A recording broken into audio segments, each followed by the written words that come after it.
For this tutorial, I'm using the multi-layer Photoshop files project file. You can find that project file with the media associated with this tutorial. Just double click on the project file to open it in Premiere Pro. And in fact, the project file is an empty one. There's nothing in here yet because we're going to import something in a moment. I'm also working with this TAS main title PSD file. And if I switch over to Photoshop, you can see the contents of that file.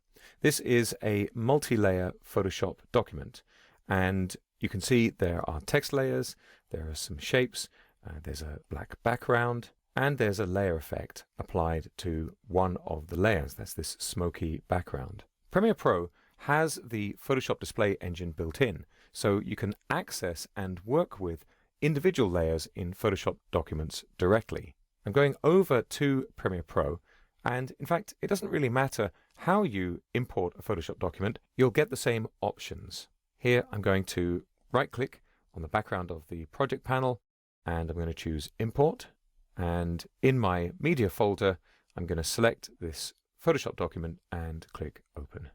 When you import a Photoshop document, you get this Import Layered File dialog box, where you can choose the way that the multiple layers in the PSD are going to be imported. Everything hangs on this Import As menu, and by default, Merge All Layers will give you a single clip in the Premiere Pro project panel. All of the enabled layers in the PSD, that's the ones that already have checkboxes on them here, will be incorporated into that single clip. I'll just click OK, and there's our PSD. If I double click to open this, it pops up in my source monitor. But what if I don't want every single layer? In fact, I don't think I really want that full layer of black behind my text and behind my shapes. Well, I'm going to right click again and choose Import, choose the PSD and click Open. And this time, instead of Merge All Layers, I'm going to choose Merge Layers. It's a subtle difference in the description, and now I can select only the layers I want to be incorporated into that merged single clip. In this case, for example, I'm just going to deselect layer 2, which has got the black background, and this will leave me with transparent areas in the title, so I can put it in front of another background. You've got some pretty straightforward options here to select all the layers or none of the layers and reset the selection to match the original document. But I'm just going to click OK, and I'll double click to open this in the source monitor. And right now it looks identical, but if I go to my settings menu in the source monitor, and it's worth noting here that I'm in the assembly workspace, so my source monitor's over on the right with my program monitor. I'm going to turn on transparency grid, and right away you can see the difference.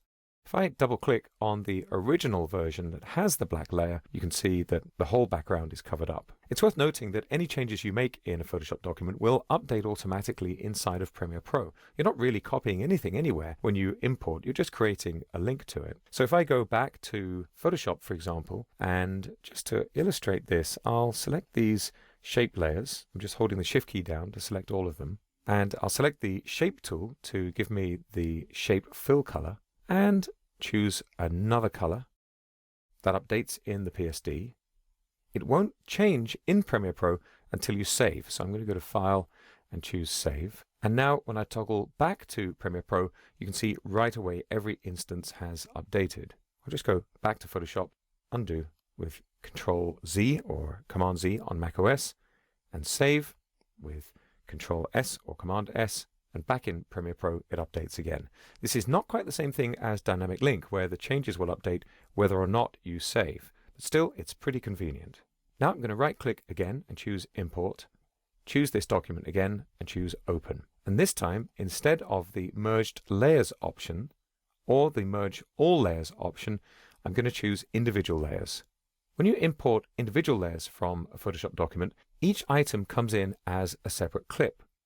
So again, here, I might as well keep that layer 2, but I've got an additional option here, the footage dimensions. When this menu is set to document size, regardless of the size of the item on the layer, the entire clip will be the full dimensions of the Photoshop document. In this case, I happen to know it's an HD 1920 by 1080 PSD.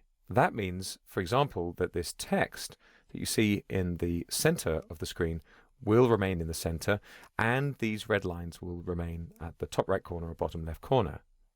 If instead I change this menu to layer size, then each item, each layer that is, will be imported at only the dimensions of that layer. This means that every item will appear in the center of the screen. You won't maintain the relative positions of the contents of the layers.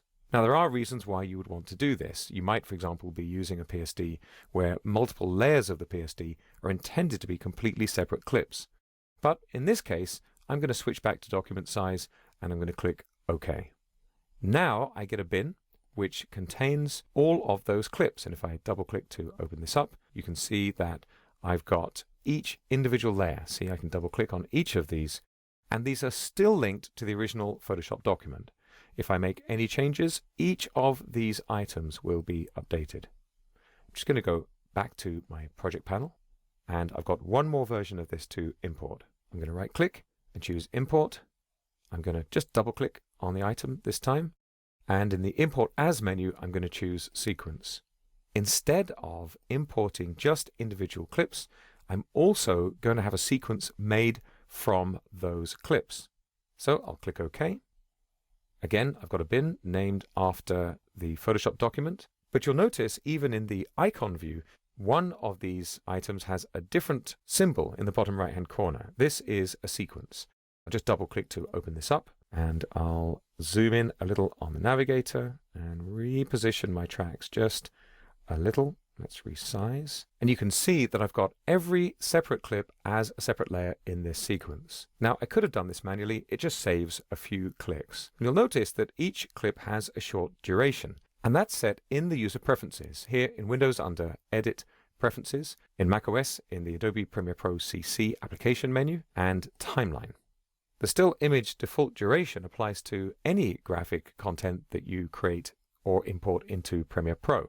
So, for example, this applies to adjustment layers, just as it applies to imported still images, and a Photoshop document is a still image.